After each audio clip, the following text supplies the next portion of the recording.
kesempatan untuk menyampaikan, terutama adalah kepada pemangku kepentingan yang menjalankan program dana desa, yang itu mulai dari provinsi, kabupaten, sampai ke tingkat desa.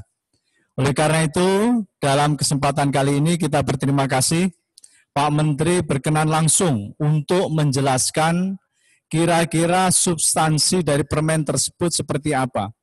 Wabil khusus sebetulnya adalah ingin menjelaskan program yang terkait dengan bantuan langsung tunai dari dana desa, yang akhirnya kita kenal dengan BLT dana desa.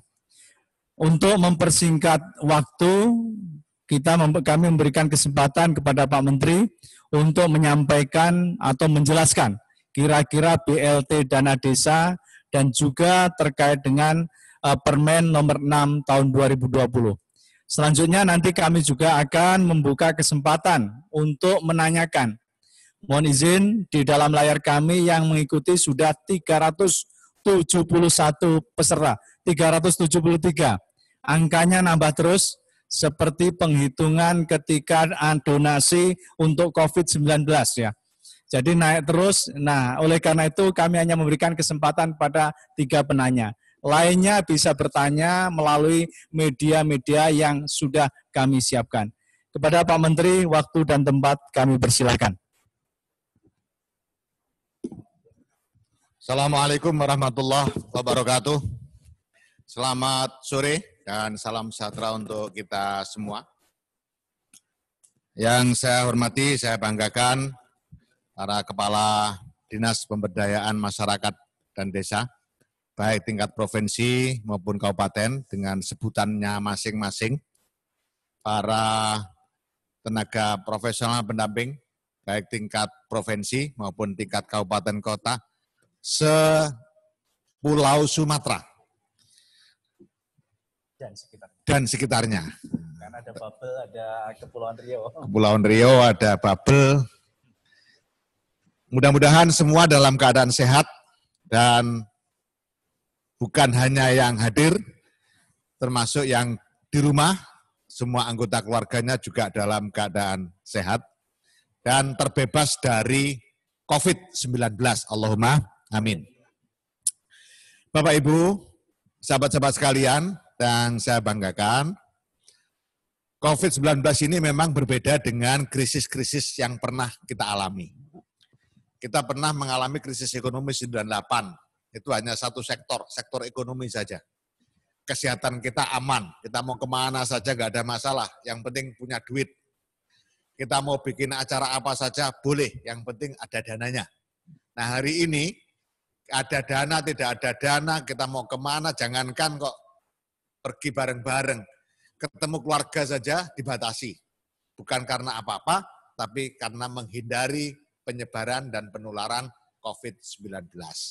Jadi sektor yang terdampak terkait dengan COVID-19 ini luar biasa luasnya.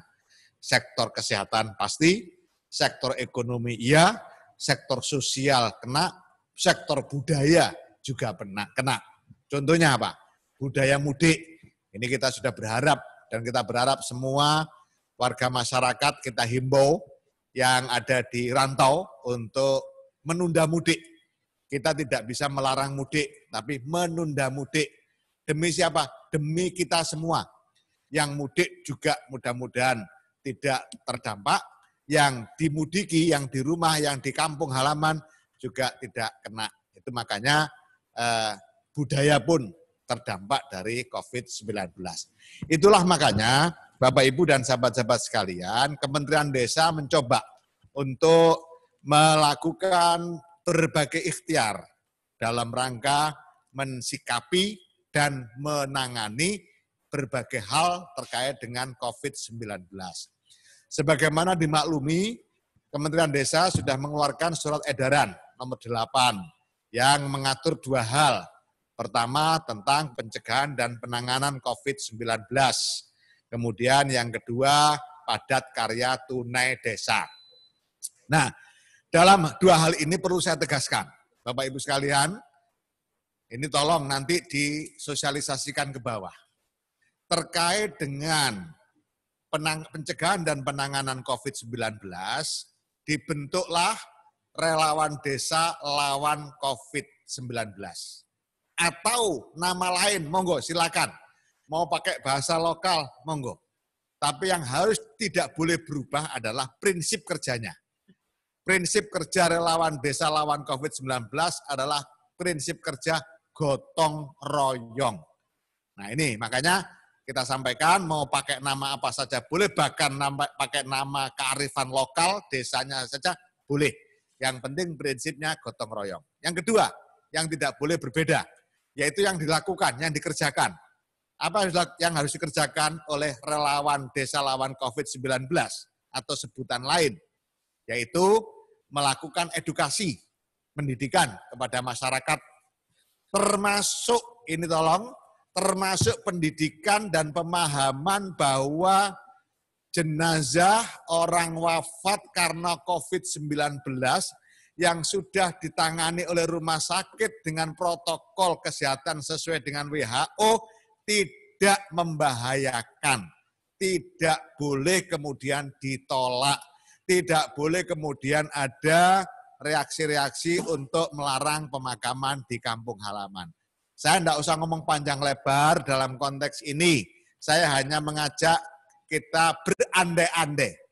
Seandainya kita yang mendapatkan musibah seperti itu, betapa susahnya.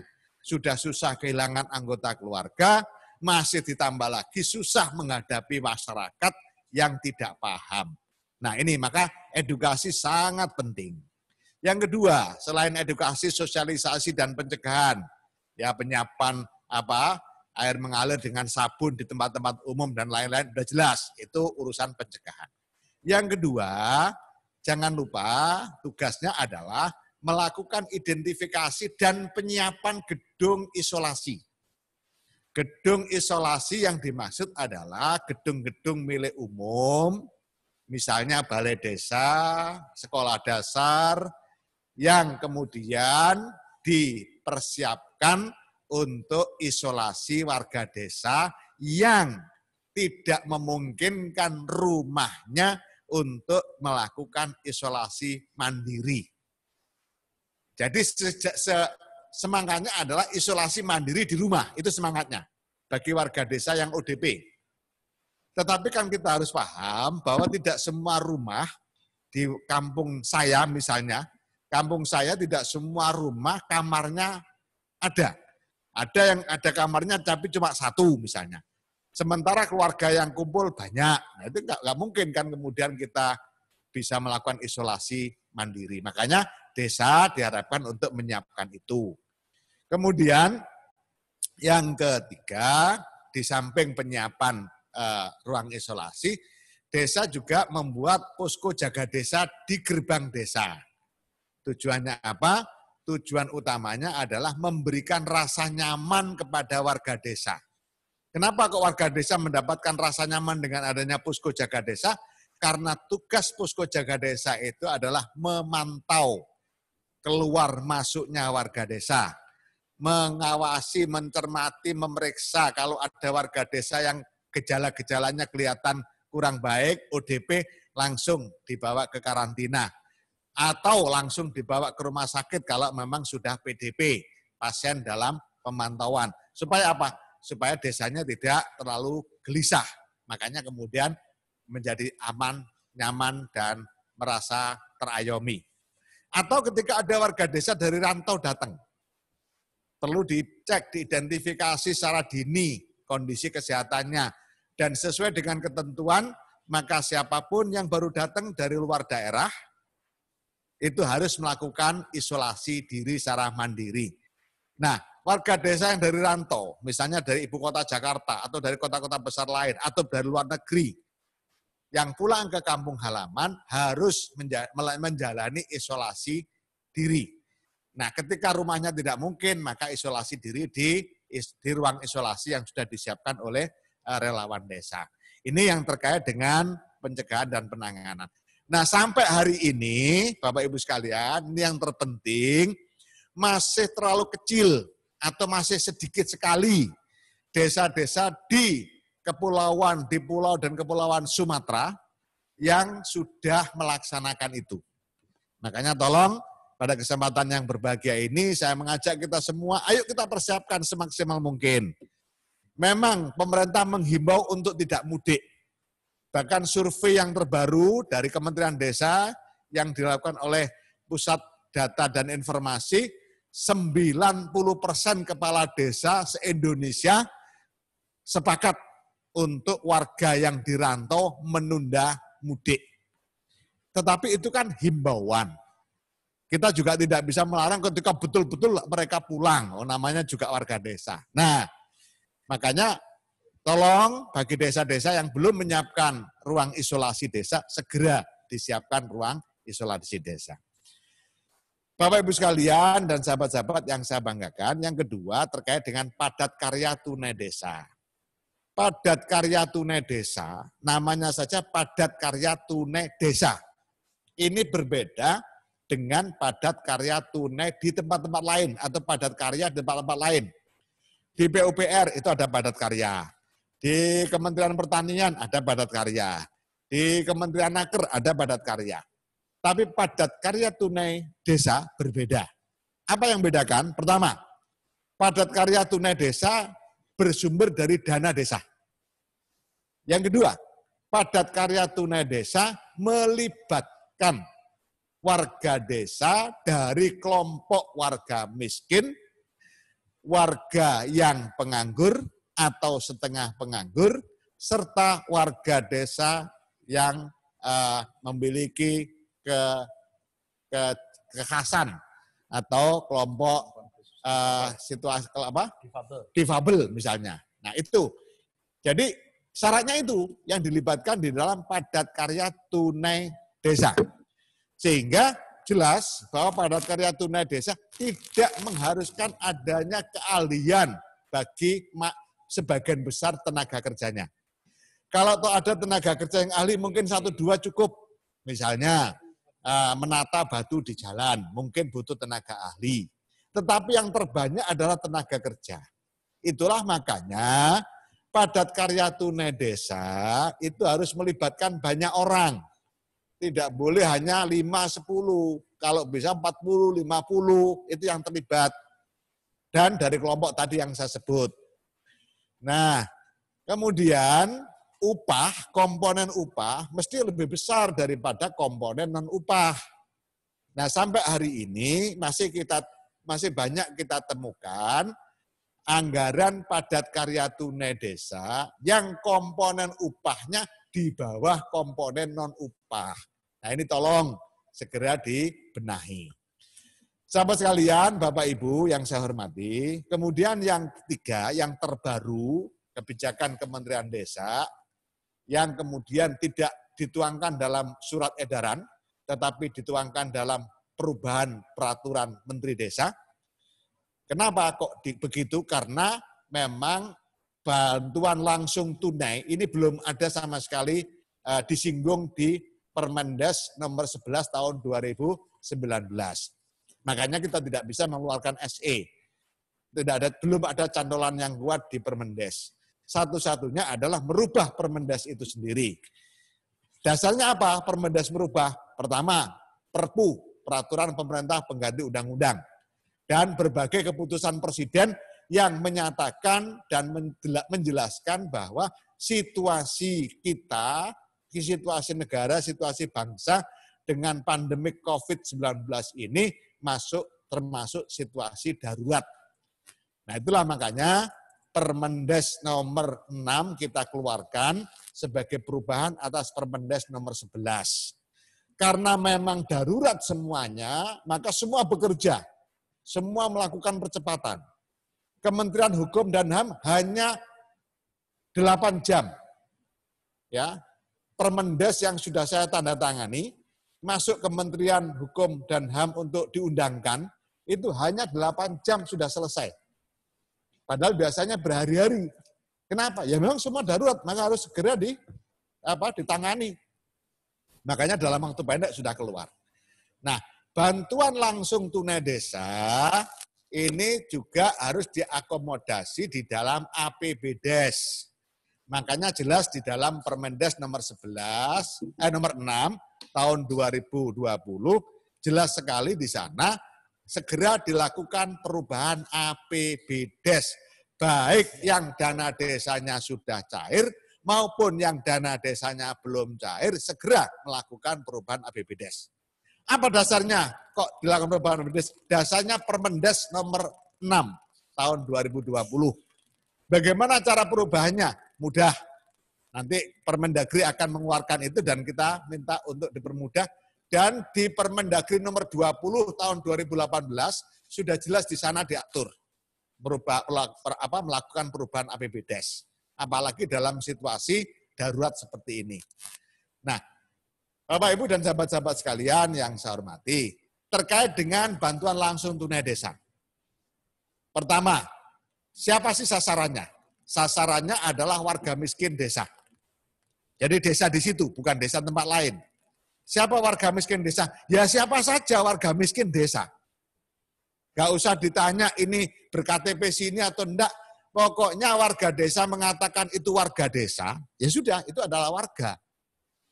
Jadi jangan kemudian mempersulit diri, jelas-jelas warga, tapi gara-gara misalnya gara-gara dirantau, kemudian baru pulang, terus nggak dianggap sebagai warga. Pokoknya warga, ini situasi darurat. Warga miskin desa. Nah, warga miskin desa yang bagaimana? Pertama, yang kehilangan mata pencaharian. Ini yang saya sebut, sering disebut dengan mendadak miskin. Jadi ada dulu film Mendadak Kaya. Nah, sekarang kita bikin cerita mendadak miskin. Ini fakta, bukan cerita. Kenapa kok mendadak miskin? Ya kemarin-kemarin dia punya warung, kemarin-kemarin dia punya toko, kemarin-kemarin dia jualan di pasar, hari ini pasarnya sepi, hari ini sekolahnya sepi, hari ini proyek-proyek banyak yang berhenti, warungnya nggak laku. Maka tutup. Karena tutup, langsung miskin dia. Karena kemarin dia makan ikut di warung. Sekarang dia nggak bisa makan. Nah itu definisi miskin jelas. Jadi nggak usah dibikin ribet. Pokoknya kita mengatakan bahwa itu miskin, ya miskin gitu aja. Siapa sih yang mau disebut miskin? Jadi sebutan miskin itu sudah memberatkan. Makanya jangan nanti banyak berdebat tentang ukuran miskin dan seterusnya. Ketika masyarakat secara moral menyatakan itu miskin dan kenyataannya memang dia miskin, maka dialah yang perlu mendapatkan BLT dana desa. Nah, apakah mereka yang statusnya miskin pasti mendapatkan BLT dana desa? Belum tentu. Terus syaratnya apa lagi? Yang belum masuk PKH, biar tidak double. Yang belum dapat bantuan pangan non tunai, biar nggak double juga. Yang tidak mendapat kartu prakerja. Nah, jadi intinya siapa saja warga desa yang miskin yang tidak tercatat di PKH, tidak mendapatkan bantuan pangan non-tunai, tidak mendapatkan kartu prakerja, itulah mereka yang berhak mendapat BLT dana desa. Segera dilakukan pendataan. Lokus pendataannya RT. Supaya apa? Supaya mudah. Karena kalau sudah ngomong RT pasti saling mengenal antar tetangga. Bukan hanya tahu, tapi mengenal. Nah, segera dilakukan pendataan. Berapa alokasi dananya untuk BLT? Bantuan langsung tunai dana desa. Rp600.000 per KK per bulan. Hanya berlaku 3 bulan. Jadi, tolong ini bukan kebijakan permanen. Kenapa kok bukan permanen? Karena hanya berlaku 3 bulan. Ini kebijakan darurat karena ada situasi pandemi COVID-19. Makanya hanya 3 bulan. Itulah makanya disebut sebagai darurat. Kalau tidak darurat, nggak mungkin ada kebijakan pemerintah seperti ini. Dan tidak mungkin kebijakan hanya berlaku 3 bulan. Nah, kita berharap setelah 3 bulan semuanya berjalan kembali seperti yang sebelumnya. Ini harapan kita kepada Allah, Tuhan yang Maha Esa. Kapan BLT dana desa mulai diberikan? BLT dana desa mulai diberikan per bulan April. Saya ulangi, per bulan April. Berarti bulan ini. Makanya cepat-cepat melakukan perubahan APBDes, cepat-cepat melakukan pendataan. Bagaimana legalitas pendataannya? Legalitas atau keabsahan pendataan dilakukan dalam musyawarah desa khusus. Jadi musdesus untuk menfinalisasi ya calon penerima BLT dana desa. Kenapa musdesus? Supaya Bapak Kepala Desa, Bapak Kampung tidak dicurigai macam-macam. Jadi semua tahu pendataannya, lokasinya di mana, namanya siapa saja dibahas di dalam musdesus. Nah, setelah musdesus, berita acaranya selesai dibikin, diputuskan dalam musdesus dengan bukti berita acara, baru ditandatangani oleh Pak Kepala Kampung, Bapak Kepala Desa. Terus dibawa ke pemerintah kabupaten untuk mendapatkan evaluasi. Dikasih batasan 5 hari kerja paling lama. Supaya apa? Supaya tidak tergantung ini. Karena apa? Ini butuh segera cair. Bapak Presiden menghendaki bulan April ini semua cair. Nah, itu mekanismenya. Jadi tolong segera dilakukan pendataan supaya di bulan April ini dana desa yang sudah cair bisa segera dialokasikan untuk BLT, bantuan langsung tunai dana desa. Bapak, Ibu, dan sahabat-sahabat sekalian yang saya banggakan, kira-kira itu yang perlu saya sampaikan pada kesempatan yang bahagia ini. Mudah-mudahan bisa dipahami dan tentu kalau ada beberapa pertanyaan, silakan ditanyakan. Kalau misalnya tidak ada waktu pada saat sekarang ini, silakan tertulis, baik melalui call center maupun melalui media-media lain yang sudah disediakan, secepatnya akan kita berikan jawaban dan respon. Demikian Bapak, Ibu, dan sahabat-sahabat sekalian yang saya banggakan, terima kasih atas perhatiannya. Mari kita segera melangkah, kita dahulukan urusan kemanusiaan, jadi urusan dampak COVID-19 ini adalah urusan kemanusiaan. Makanya kita harus prioritaskan dengan senantiasa memohon pertolongan ridho Allah Tuhan Yang Maha Esa. Demikian kurang lebihnya, mohon maaf. Assalamualaikum warahmatullahi wabarakatuh. Waalaikumsalam warahmatullahi wabarakatuh. Terima kasih kepada Pak Menteri Desa, PDT, dan Transmigrasi. Saya rasa cukup jelas, clear, 3 hal yang tadi sudah dipaparkan oleh beliau mengenai isi dari Permen nomor 6 tahun 2020. Yang pertama adalah terkait dengan padat karya tunai desa. Yang kedua terkait dengan pencegahan dan penanganan COVID-19 di desa, dan itu sebetulnya substansinya sudah Bapak Ibu sekalian terima di dalam surat edaran dan juga protokol relawan lawan COVID, relawan desa lawan COVID-19. Dan yang terakhir yakni terkait dengan bantuan langsung tunai yang bersumber dari dana desa atau dikenal dengan BLT dana desa. Clear semuanya, namun demikian saya yakin masih juga ada beberapa hal yang ingin diklarifikasi kembali atau mungkin ingin ditanyakan. Bapak Ibu sekalian, saya yakin kalau saya buka semua ingin nanya. Oleh karena itu mohon kami menggunakan prerogatif saya untuk memilih 4 saja yang akan kami berikan kesempatan untuk tanya langsung, tanya secara virtual lewat VidCon kali ini. Namun demikian dari yang lain yang belum menanyakan bisa ditanyakan langsung kepada kami lewat email ataupun lewat call center yang sudah disediakan untuk memfasilitasi Bapak Ibu sekalian mendapatkan penjelasan secara tuntas.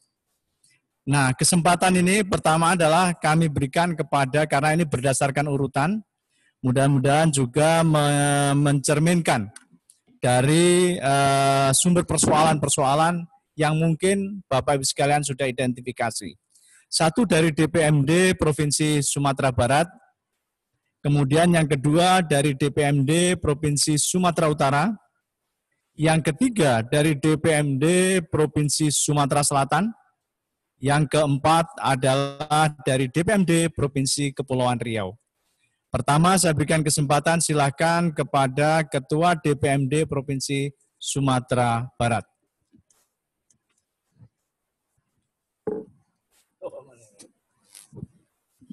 Ucok, Bang Ucok, Pak Ucok.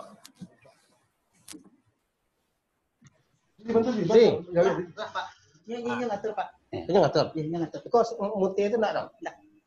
Itu muti lah katakan lah, aman Pak. Langsung tanya Pak. Assalamualaikum. Silakan Pak Ucok. Ya. Assalamualaikum warahmatullahi wabarakatuh, Bapak Menteri, Bapak Sekjen. Selamat sore Bapak. Sore. Kami dari Sumatera Barat Bapak. Kami ada 14 kabupaten kota penerima dana desa. Jadi kami laporkan kepada Bapak Menteri, Bapak Sekjen, dari 928 nagari dan desa di Sumatera Barat, yang sudah cair 752 nagari desa, Pak. Yang belum 276 nagari dan desa. Ini disebabkan karena memang kita terlambat menerima PMK nomor 205 tahun 2020. Jadi terlambat Pak Menteri. Sehubungan dengan surat edaran Bapak Menteri nomor 8 tahun 2020, kita sudah melakukan di Sumatera Barat, yaitu padat karya tunai dan desa tanggap COVID. Jadi kita sudah melakukan PKTD bagi 395 nagari dan desa, yaitu upah lebih kurang 8 miliar yang sudah kita lakukan pembayarannya. Kemudian terhadap COVID, itu sudah dianggarkan 274 nagari dan desa, yang lebih kurang kita sediakan hampir 31 miliar. Sehubungan dengan tadi penjelasan Bapak Menteri tentang BLT dari dana desa, karena dengan adanya COVID-19 ini, semua orang merasa miskin Pak Menteri.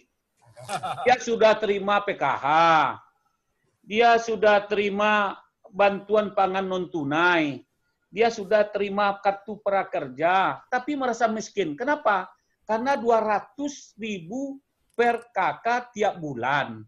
Sedangkan anaknya 6 sampai 7, kan tidak cukup Pak Menteri. Apakah bisa BLT dana desa ini kita menambahkan tuh ini? Ini pertanyaan kami Bapak Menteri. Terima kasih. Assalamualaikum warahmatullahi wabarakatuh. Waalaikumsalam warahmatullahi wabarakatuh. Terima kasih Pak Ucok ya. Selanjutnya kami mengundang Kepala Dinas DPMD Provinsi Sumatera Utara, Pak Aspan. Silakan Pak Aspan. Assalamualaikum warahmatullahi wabarakatuh. Waalaikumsalam. Selamat sore Pak Menteri, Pak Sekjen, Pak Dirjen, dan Bapak Staf Ahli. Alhamdulillah, semoga Bapak selalu dalam keadaan sehat walafiat. Kami dari Dinas PMD Provinsi Sumatera Utara hampir sama pertanyaannya dengan Pak Ucok dari Sumatera Barat, khususnya masalah untuk bantuan langsung tunai. Ada salah satu kabupaten sebelum Permendes terbit, mereka sudah menyalurkan bantuan dalam bentuk sembako yang nilainya Rp300.000 per kakak selama 4 bulan. Apakah boleh nantinya ditambahkan dengan program kita ini menjadi 3 bulan, tetapi nilainya bertambah? Artinya dalam arti ada revisi APBDes. Kemudian yang kedua, kami ingin menanyakan kepada Bapak, apakah bentuk BLT ini melalui rekening? Karena seperti kita ketahui bersama, tidak semua masyarakat kita di desa memiliki rekening bank, Pak. Sementara mereka apabila membuka rekening memerlukan biaya lagi dan harus keluar lagi dari rumahnya ke perbankan. Jadi ini juga persoalan baru. Apakah boleh dalam bentuk cash atau bagaimana? Dan seperti yang disampaikan Pak Ucok tadi, dengan nilai kita 600.000 ini dibandingkan dengan APBD di kabupaten, ini masyarakat menunggu kenapa lebih besar dari Kementerian Desa. Kalau gitu begitu kita lebih banyak yang miskin sekarang ini, begitu Pak Menteri. Kemudian berikutnya saat ini beberapa teman-teman kita di kabupaten sedang mengajukan realisasi anggaran melalui KPPN. Apakah ini kita teruskan atau sementara kita tunda sehingga direvisi APBDes-nya? Dan ini berhubungan erat dengan proses pengurusan pencairan anggaran di KPPN. Mohon melalui Bapak Menteri agar dapat dipersingkat, Pak. Jangan sampai selama 5 hari, seminggu baru sampai ke desa kita. Nah, dan yang keempat, ada ditanyakan melalui teman-teman kita dari kabupaten, khususnya Tanah Karo, seperti kita ketahui bersama, bahwa ini adalah daerah pertanian, khususnya hortikultura. Tetapi persoalannya selama ini, masyarakat kita di sana, Pak Menteri, bukan tergolong yang miskin. Persoalannya, sayur mereka saat ini tidak laku. Apakah mereka boleh kita berikan bantuan? Nah, dan yang terakhir, Pak Menteri, ada juga pertanyaan dari teman-teman kita dari kabupaten, apakah keadaan ini boleh tidak dianggarkan di APBDes? Artinya mereka normatif saja begitu. Kalau menurut penilaian mereka, daerahnya itu tidak rawan terhadap bencana COVID ini. Dan yang terakhir, Pak Menteri, apakah boleh bantuan BLT kita ini subsidi silang dengan APBD di masing-masing kabupaten kota? Seperti yang kami sampaikan, nilai bantuan dari Pak Menteri lebih besar, sementara yang tersedia anggarannya di desa lebih sedikit. Terima kasih Pak Menteri, semoga kita selalu dalam limpahan ridho dan lindungan Allah Subhanahu wa Ta'ala. Wassalamualaikum warahmatullahi wabarakatuh. Waalaikumsalam. Terima kasih Pak Kadis Provinsi Sumatera Utara. Selanjutnya saya mengundang kepada Kepala Dinas DPMD Provinsi Sumatera Selatan, kepada Pak Yusnin. Silakan, waktu dan tempat kami persilahkan.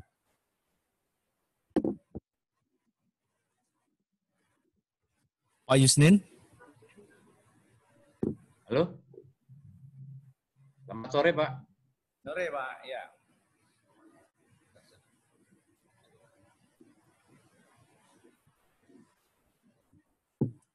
Silakan Pak, silakan Pak Yusnin.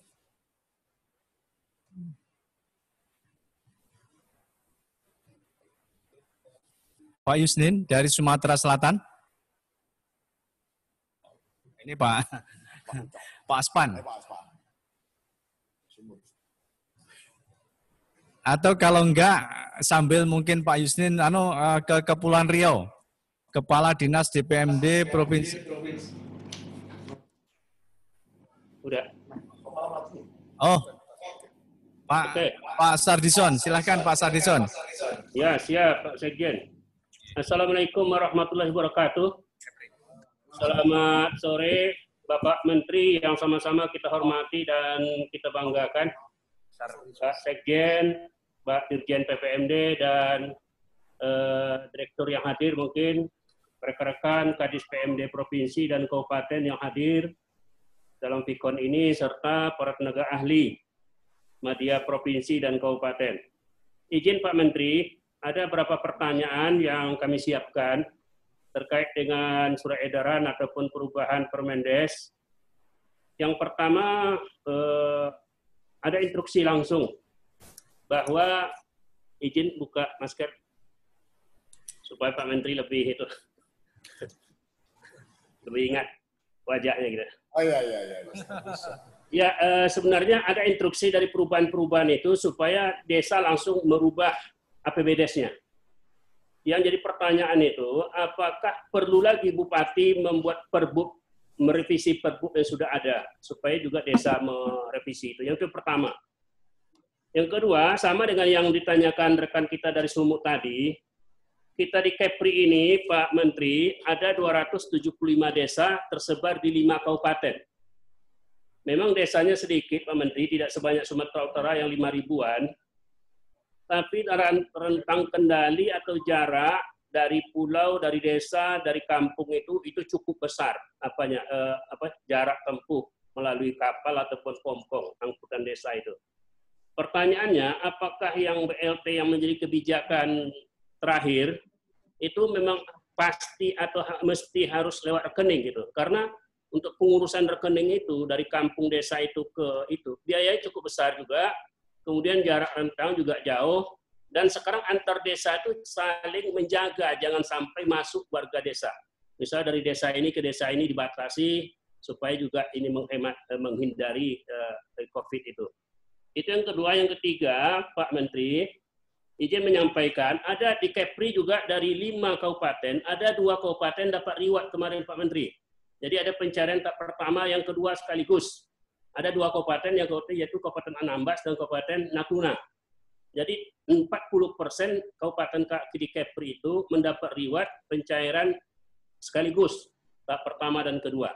Pertanyaannya Pak Menteri, karena ini sudah hampir selesai, ini kan program sekarang ini kan sudah selesai, uangnya tidak ada lagi mungkin. Boleh enggak nanti dirapel BLT-nya untuk tahap pencairan tahap ketiganya, yang terakhir maksudnya. Supaya juga kabupaten yang tadi sudah melakukan percepatan dari awal, itu juga bisa merasakan manfaat dari kebijakan ini. Ya, itu yang ketiga. Yang keempat, kami ingin sampaikan juga terkait dengan BLT, Pak Menteri. Ada 1 kabupaten atau 2 kabupaten juga yang karena kebijakan seperti sekarang ini, kasus corona ini, itu membuat kebijakan bahwa semua warga desa itu mendapatkan BLT.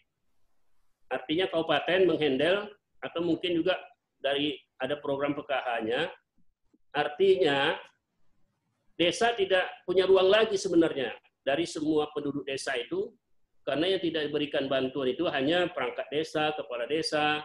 Ya karena kabupaten, kami harus sampaikan ada 1 kabupaten kepulauan yang jarak isolasinya cukup tinggi, aktivitas penduduk juga terbatas. Jadi kebijakan kabupaten memberikan BLT-nya kepada seluruh warga desa tanpa kecuali perangkat, pegawai, atau segala macamnya itu. Artinya, boleh enggak? Atau di mana celahnya kalau berdasarkan arahan Pak Menteri waktu Vikon tanggal 9 kemarin, dengan Pak Gunur, dengan Pak Menko juga, kami menyimak juga bahwa tidak boleh overlap. Sekarang kebijakan itu sudah dibuat. Sekarang desa juga ingin berkontribusi untuk membantu masyarakat itu. Nah, mungkin ada enggak semacam regresi untuk kebijakan itu. Oleh karena itu, Pak Menteri, kami ingin sampaikan 4 pertanyaan inti, walaupun 5, tapi 1 tadi sudah disampaikan oleh kawan-kawan yang lain. Sekaligus kami ingin melaporkan tindak lanjut kebijakan Pak Menteri. Izin tambahan saja sebenarnya, bahwa dari 5 kabupaten dan 275 desa di Kepri, itu hampir semuanya sudah dilaksanakan aktivitas dari gerakan relawan sesuai dengan surat edaran Pak Menteri. Itu pembentukan relawan, kemudian pendirian pos-pos juga, tempat isolasi, kemudian sosialisasi, kemudian juga pendataan pemudik, kemudian juga pendataan masyarakat rentan, dan pengadaan masker itu sudah dilakukan. Yang paling besar persentasenya kami laporkan Pak Menteri adalah sosialisasi dilakukan hampir 90 desa. Dan juga untuk pembentukan tim relawan sudah dibentuk di 68 desa di seluruh Kepri. Memang yang agak rendah itu adalah pemberian masker, karena memang bukan apa-apa. Masker itu terbatas, Pak Menteri. Kita mencari masker juga terbatas, sehingga desa pun mendapatkan itu cukup susah. Karena itu juga persentase desa yang memberikan masker itu juga, dan APD yang lain itu agak terbatas. Barangkali itu Pak Menteri, terima kasih atas waktu dan kesempatan diskusi secara virtual ini. Kami harapkan Pak Menteri dan seluruh jajaran tetap sehat, Amin. Dan kami juga membuat komitmen desa bebas COVID-19. Itu misi kita di Kepri, Pak Menteri. Karena dari data yang ada sekarang, memang kebanyakan baru di perkotaan. Kita ingin lingkaran perkotaan ini tidak menyebar sampai ke desa. Makanya sekarang juga kita wanti-wanti, jangan sampai desa berkelahi dengan desa lain akibat tidak boleh saling mengunjungi. Itu yang kita wanti-wanti. Karena mereka ketat dengan kebijakan, jangan sampai warganya kena. Karena warga desa kita ini satu pulau. Kalau satu kena, Pak Menteri, ini juga akan resistensi terlalu cepat satu pulau di kampung. Jadi mereka trauma. Jadi kami wanti-wanti dengan desa-desa, tolong ini jaga, jangan sampai terjadi konflik antar desa karena saling menghalangi itu. Itu yang kami wanti-wanti, Pak Menteri. Ya. Mudah-mudahan keinginan kita tercapai, desa bebas COVID-19. Terima kasih. Assalamualaikum warahmatullahi wabarakatuh. Waalaikumsalam warahmatullahi wabarakatuh. Terima kasih Pak Kadis DPMD Provinsi Riau, Pak Sardison. Tadi kita, mohon maaf Kepri. Ya. Saya mengundang satu tadi yang belum, ya ini adalah dari Sumatera Selatan. Pak Yusnin. Pak Yusnin, oke. Alhamdulillah. Pak Menteri, ya. Ya, silakan Pak Yusnin. Mohon maaf tadi jaringannya. Selamat sore Pak Menteri dan Pak Sekjen. Kami dari Provinsi Sumatera Selatan hanya mungkin menambahkan saja ini pertanyaan dari teman-teman Kadis Provinsi tadi. Bahwa yang ingin kami tanyakan, dan mungkin saran juga, waktu pendataan jangan terlalu sedikit Pak ya. Dikarenakan situasi wilayah kita berbeda-beda. Di Sumatera Selatan ada yang daerah perairan dan juga ada yang terpencil, juga ada desa, sehingga waktu pendataan tersebut diberi waktu ruang yang jangan terlalu sedikit, dikarenakan nanti takutnya hasil pendataannya tidak maksimal. Yang kedua, perlu kami sampaikan, nanti mungkin kita akan ketemu kendala Pak ya. Pengalaman kita di dalam masyarakat menerima raskin dulunya, ini juga di dalam situasi COVID-19 ini, di dalam pendataan kita nantinya akan ada kendala. Biasanya masyarakat desa ini mau menerima semua Pak, mau dapat semua. Karena masing-masing terimbas oleh COVID ini Pak. Sementara dana yang ada di desa ini kan terbatas Pak, persentase dari keuangan yang ada dari dana desa tersebut. Sehingga kemungkinan misalnya dari desa tersebut kadang-kadang ada mengambil kebijakan Pak. Mengambil kebijakan, oke, yang datanya 600 ini, tapi menerima semuanya, sehingga masing-masing menerima 300 misalnya Pak, seperti itu. Ini mungkin sebagai bahan masukan, karena ini seluruh masyarakat yang ada di desa ini kena terimbas semua Pak, COVID-19 ini, apalagi kriteria daripada penerima BLT ini, ada salah satunya adalah masyarakat yang kehilangan mata pencarian, dan juga apa yang disampaikan Pak Menteri tadi, termasuk yang dari kota juga pulang ke desa, kalau memang dia miskin, dan yang miskin supaya juga diberikan. Nah, takutnya kita nanti akan bermasalah terhadap relawan-relawan yang melakukan pendataan, dan terutama kepala desanya. Dan kami juga sarankan Pak ya, supaya nanti di dalam proses pencairan dananya, supaya cash saja Pak. Dikarenakan jangan sampai nanti masyarakat rame-rame malahan datang ke bank masing-masing, Pak. Antri juga seperti menerima BLT seperti itu, padahal sekarang kita harus jaga jarak.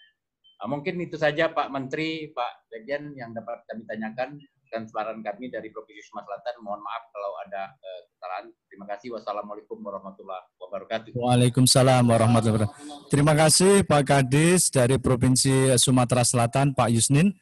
Selanjutnya, waktu dan tempat kami persilahkan kepada Pak Menteri untuk merespon seluruh pertanyaan dari 4 penanya tadi. Terima kasih Pak Ucok dari Sumbar, Pak Aspan dari Sumut, Pak Sardison dari Kepri, dan Pak Yusnin dari Sumsel. Sehat selalu untuk Bapak-Bapak beserta seluruh keluarga besar, baik keluarga besar di rumah maupun keluarga besar di Sumatera, di Kepulauan Sumatera. Bapak Ibu sekalian dan sahabat-sahabat yang saya cintai, pertama terkait dengan rekening bank. Jadi begini, semangatnya adalah kita kepingin inklusi keuangan kita naik, satu.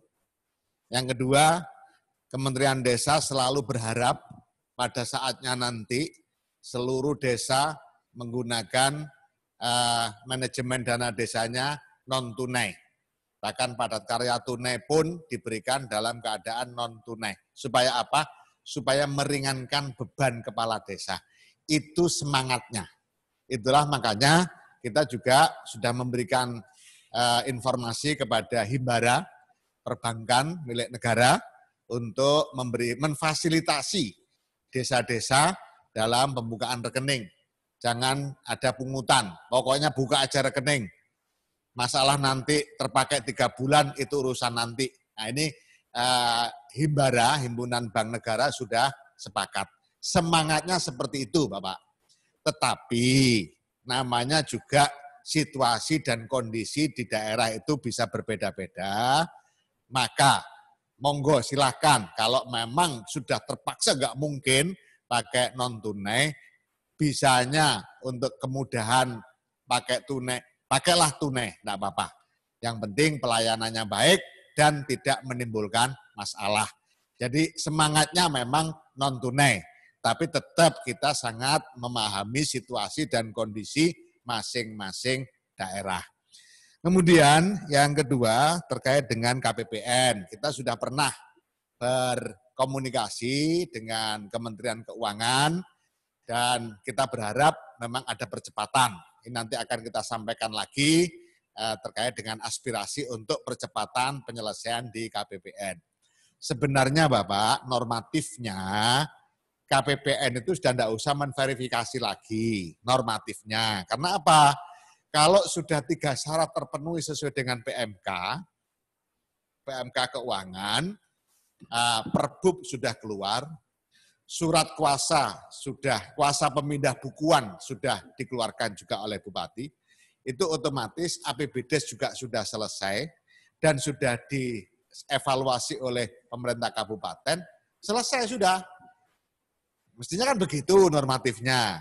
Sehingga KPPN itu posisinya kasir, bukan posisi untuk memberikan keputusan boleh cair atau tidak boleh cair. Nah itulah makanya kita juga sampaikan kepada Kementerian Keuangan untuk tidak mempersulit permasalahan ini. Mudah-mudahan segera ada perubahan. Kemudian yang terkait dengan daerah yang tidak ada masyarakat miskin. Kita sangat berbahagia Pak, kalau kemudian satu desa tidak ada satupun warga miskinnya. Itu yang kita harapkan. Tetapi begini Pak, hal yang terkait dengan regulasi, dengan implementasi regulasi itu beda. Menganggarkan BLT ini adalah keputusan politik regulatif. Maka sudah seyogyanya setiap desa mengalokasikan untuk BLT, mengantisipasi. Sebagaimana di APBD, ketika tidak dibutuhkan, bisa tidak dipakai. Nanti direvisi lagi, setelah situasi memang normal, kita juga akan mendiskusikan lagi peruntukan dana desa. Yang pasti kondisi hari ini, secara nasional, Pak Presiden sudah mengeluarkan Kepres nomor 12, bahwa Indonesia dalam keadaan bencana non-alam. Non-alam menjadi bencana nasional. Nah, apakah kemudian seluruh Indonesia kena? Ya enggak juga. Makanya pengalokasian terkait dengan kebijakan tetap harus dilakukan. Masalah nanti kemudian enggak dipakai, alhamdulillah. Itu berarti rakyatnya sudah sejahtera semua. Kan duitnya juga enggak hilang. Tinggal mengalokasikan di tempat lain pada saatnya. Itu aja. Bapak Ibu sekalian yang saya hormati, kemudian terkait dengan besaran. Urusan besaran ini urusan hasil keputusan rapat kabinet. Jadi bukan keputusan sepihak dari Kementerian Desa. Hitung-hitungannya sudah dilakukan di sana dan semua kebijakan baru dari pemerintah pusat itu nilainya 600.000. Satu contoh misalnya Kementerian Sosial juga menggulirkan bansos tunai untuk data miskin yang dimiliki, yang belum tercover PKH, sekitar 9 juta, itu nilainya juga 600.000. Masa berlakunya juga sama, 3 bulan, maaf, 3 bulan. Jadi nominal 600.000, masa berlaku 3 bulan, itu keputusan dari rapat kabinet, yang itu berarti keputusan Bapak Presiden. Nah, terkait dengan yang kurang tadi, misalnya PKH, ada 200 sebulan, karena memang komponennya hanya memenuhi dapat 200. Nanti kita laporkan ke Pak Mensos. Supaya apa? Supaya nanti ada keseimbangan juga. Dan saya yakin Pak Mensos sudah memikirkan itu. Mudah-mudahan sudah difikirkan. Sehingga nanti semua seragam 600. Nah, bagaimana dengan APBD? Nah, APBD Bapak Ibu sekalian, sebagaimana saya sampaikan tadi, posisi BLT dana desa itu adalah mengisi ruang kosong yang belum menerima PKH, yang belum menerima bantuan pangan non-tunai, yang belum menerima kartu prakerja. Nah, ada BLT dana desa. Nah, kemudian daerah tinggal menyisir. Sebenarnya enak. APBD tinggal menyisir masyarakatnya yang belum menerima 4 komponen ini. Belum menerima PKH, belum menerima bantuan pangan non-tunai, belum menerima BLT dana desa, belum menerima kartu prakerja. Nah, kasih yang APBD dari APBD, nilainya dibikin sama, toh tinggal sedikit. Nah, itu makanya itu usul aja saran kepada Bapak-bapak Kadis, DPM di provinsi. Ini juga saya sampaikan ke Gubernur Jawa Timur dan Gubernur Jawa Tengah usulan ini. Supaya apa? Supaya tidak ada ketimpangan. Nah, tentu ini nanti akan dibicarakan secara nasional oleh gubernur-gubernur. Saya yakin ini akan menjadi isu yang perlu dibicarakan dengan Bapak Presiden, dengan para menteri. Nah, oleh karena itu kita harapkan ada keseimbangan memang. Kemudian terkait dengan bagaimana dana desa yang sudah cair lebih banyak. Kalau tidak salah untuk desa mandiri itu pencairannya 50%. 60, 40, ya. Terus uangnya sudah habis, karena cepat banget dipakai, ya. Sudah habis yang 60%. Tapi kan masih 40%, ya kan? Sementara rumus kita kan ada yang maksimal 35%. Sehingga masih ada ruang yang cukup. Apakah itu bisa digunakan? Bisa. Dari mana kemudian sebelum menunggu pencairan? Insya Allah Bapak Ibu sekalian, pertama kita akan koordinasikan dengan Bu Menkyu. Bagaimana pencairan tahap berikutnya bisa mengcover kebutuhan. Yang kedua, kalau memang terpaksa tidak bisa, diupayakan cari pinjaman.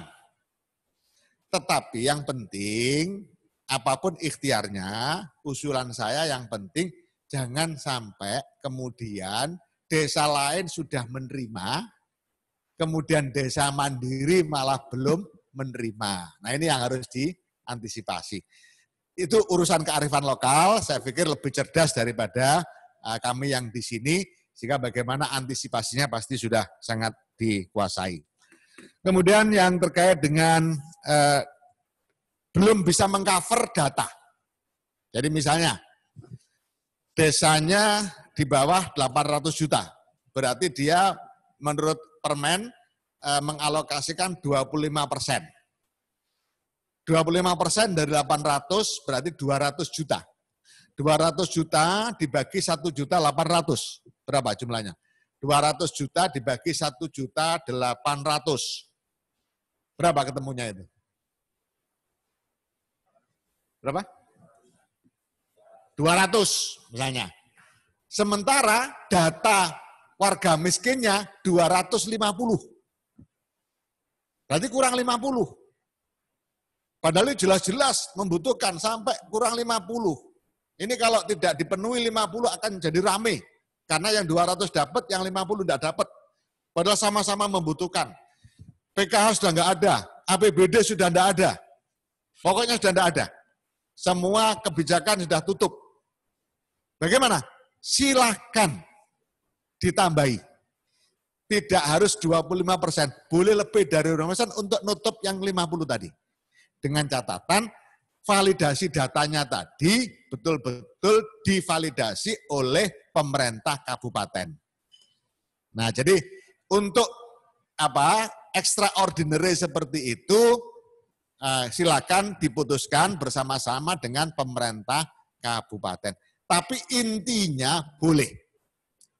Makanya standar kita hanya kasih standar 25%, 30%, 35%. Ada pertanyaan, kenapa kok tidak ada minimalnya? Nah, kalau kita kasih minimal, belum tentu bisa memenuhi juga. Minimalnya berapa? Ya sesuai dengan kondisi daerah. Kalau daerahnya cukup mengambil 15%, hitung-hitungannya ya 15% saja, nggak usah sampai kepada batas maksimalnya. Kan bisa digunakan untuk PKTD dan lain-lain. Jadi kenapa kemudian kita tidak pakai batasan minimal. Bapak Ibu sekalian yang saya hormati, kemudian terkait dengan waktu pendataan. Waktu pendataan kita tidak membatasi berapa hari, tetapi semakin cepat semakin bagus. Yang kita batasi 5 hari kerja itu adalah verifikasi dan pengesahan di tingkat kabupaten. Supaya apa? Supaya Pak Kades, warga masyarakat ada kepastian hukum. Jangan sampai sudah pendataannya cepat-cepat, validasi di desa sudah bagus, kemudian di kabupaten sampai berhari-hari, seminggu, 10 hari, kasihan masyarakatnya nunggu-nunggu padahal sudah diputuskan dan datanya sudah bagus. Makanya kita kasih batas waktu 5 hari kerja. Tentang pendataan di lapangan, ya tentu disesuaikan dengan kondisi masing-masing desa, tetapi kalau bisa semakin cepat semakin baik. Sehingga April ini sudah bisa dialokasikan dan dicairkan bantuan langsung tunai dana desa. Demikian yang bisa saya sampaikan, Bapak Ibu, para kepala dinas, para pendamping, mudah-mudahan Allah senantiasa memberikan ridho kepada kita semua dan memberikan pertolongan, kesehatan kepada kita sekeluarga. Amin. Ya Rabbal Alamin. Demikian, kurang lebihnya mohon maaf. Wallahul muwaffiq ila aqwamit thoriq. Wassalamualaikum warahmatullahi wabarakatuh. Waalaikumsalam warahmatullahi wabarakatuh. Demikian tadi Bapak Ibu sekalian penjelasan sekaligus jawaban atas 4 pertanyaan yang saya harapkan mudah-mudahan sudah mewakili dari persoalan-persoalan yang Bapak Ibu sekalian hadapi di lapangan. Namun demikian, saya yakin persoalan itu adalah sangat dinamis. Oleh karenanya, kami menyediakan layanan untuk konsultasi terkait dengan penggunaan dana desa untuk 3 hal tersebut. Oleh karena itu, kalau belum jelas, silakan hadir di sini adalah para TPP, tenaga pendamping profesional. Mereka ini adalah merupakan juga istilahnya orang kami yang ada di daerah. Kalau ingin mendapatkan penjelasan secara langsung, silakan kontak di call center Kementerian Desa, PDT, dan Transmigrasi. Saya rasa nomornya sudah sangat dipahami, yakni 15.040. Jadi dalam hal ini kami juga ingin ini ada penugasan khusus. Meskipun nanti kita juga akan melakukan koordinasi lagi kepada teman-teman KPW dan TA. Ya, kami mengharapkan untuk segera melakukan tugas-tugas percepatan. Nah, ini tugas khusus dari Pak Dirjen PPMD, yakni melakukan percepatan pendataan. Karena kita ingin, tadi Pak Menteri sudah clear, beliau sudah menyampaikan April sudah mulai cair. Jadi dengan demikian kami harapkan nanti ada pertemuan-pertemuan teknis yang akan kita atur, terutama adalah dengan KPW dan TA untuk melaksanakan tugas ini.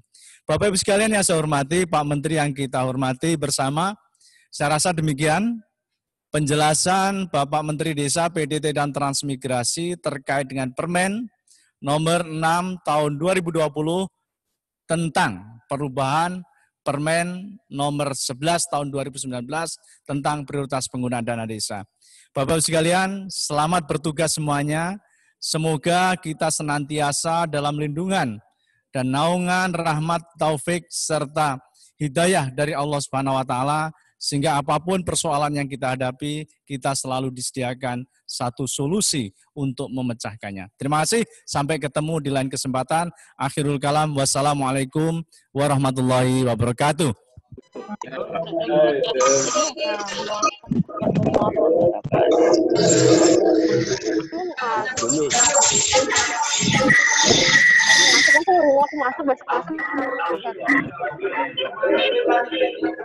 Pasar lah. Jadi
pada perubahan, apa banyak